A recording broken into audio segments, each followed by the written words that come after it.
Now, after the arrival of the tornado, you thought she was going to be noisy, didn't you?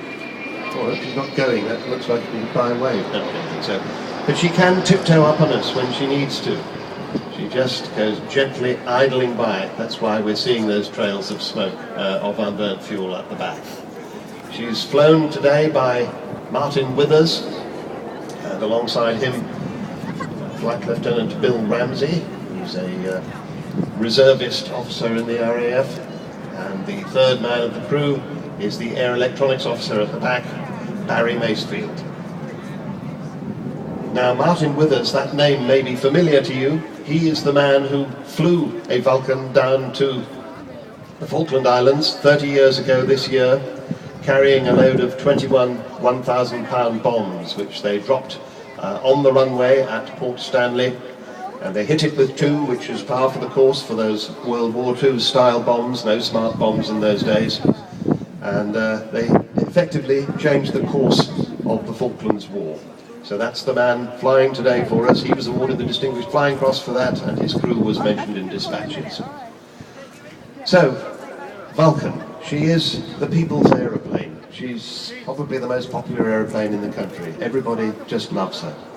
And the reason I say she's the people's aeroplane is because you, the great British people, have largely contributed to her being here today. More about the money in a moment. Here she comes back in front of us, and there you get that amazing shape designed by Roy Chadwick. And the bomb doors are opening as she goes by. You see the size of that bomb bay that carried those 21 1,000-pound bombs. That's about 10 tons of bombs, and the aeroplane carried those bombs on what was then the longest bombing raid in history, more than 7,000 miles. That's roughly the same as from here to Santiago in Chile, and it required the services of no less than 11 air refueling tankers to get them there and back again. The last one, they very nearly didn't make the meeting place, and one of the people who was flying in that Vulcan, the air refueling expert, said at the time he had never seen a Vulcan flying with so little fuel. So that was how very dramatic that whole thing was, as shown in an excellent Channel 4 programme called The Falklands' Most Daring Raid. Now you see as she comes toward you how slim she is. She is actually rather like a stealth aeroplane, but long before stealth was invented. And there the bomb bay doors are closing as she passes in front of us.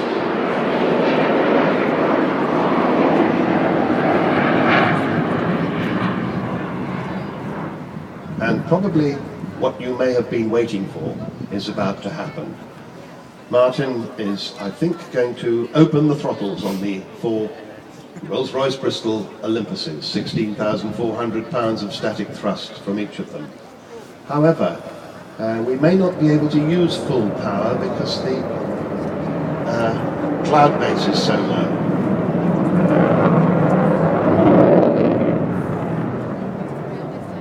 Because she's so light nowadays. She's 10 tons lighter than she used to be in RAF service because they've taken all the big bombing radar out of it. If you put full power on, she kind of skips away and you can get rather too high too quickly. And with the cloud base like it is today, I rather imagine that Martin is having to be quite careful with his use of the throttles. So this particular aeroplane was the last Vulcan in RAF service. It was the display flight Vulcan, and it left the RAF service in 1993. And everybody at that time thought, we're never going to see another Vulcan fly again. But a splendid man called David Walton bought this aeroplane and a whole lot of spares, and another splendid man called Dr. Ronald Fleming decided that he was going to form what became the Vulcan to the Sky Trust.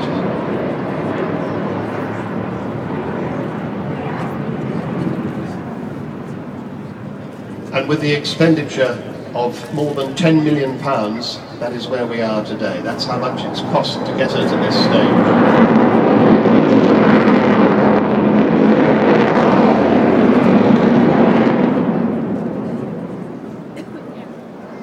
There's been enormous help from the aviation industry.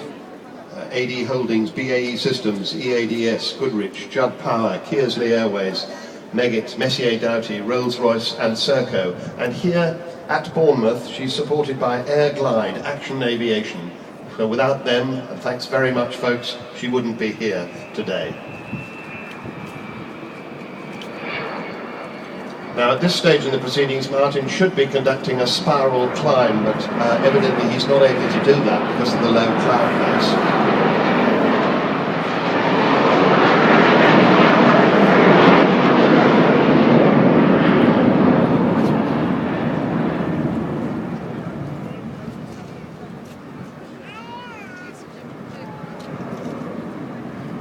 So the big elephant in the room throughout the whole years of this project, she first flew again in 2007 and she's been flying displays ever since.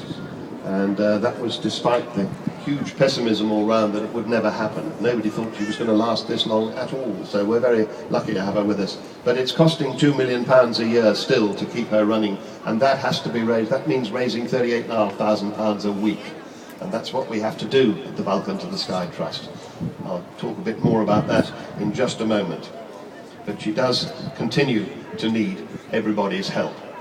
Now, as Martin comes back towards us, one thing I think we may miss today is the famous Vulcan howl, which is when you open the engines really fully, and you get this extraordinary howling sound.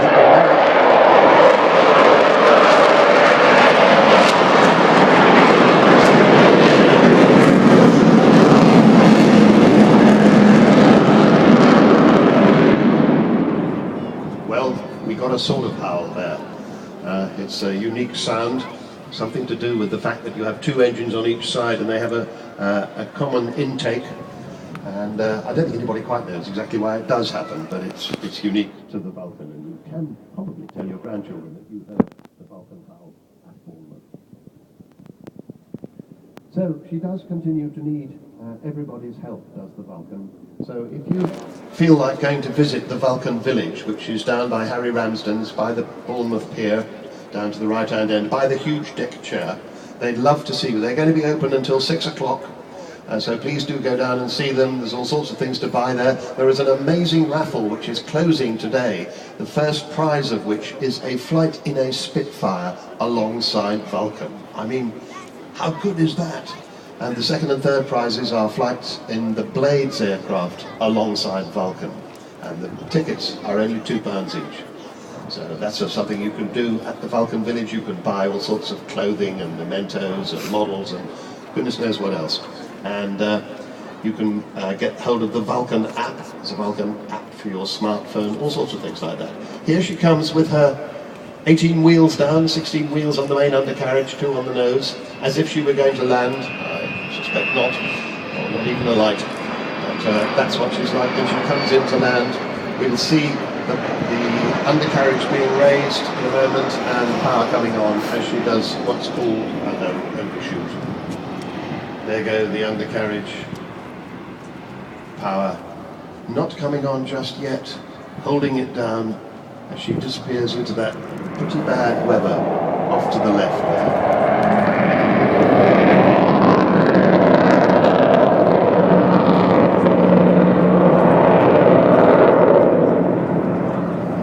Now the question is he going to do another wing over and come back in front of us one more time, or is that it for the display for today, which has been slightly curtailed by that very bad weather that he's just heading into at the moment? I suspect that is it.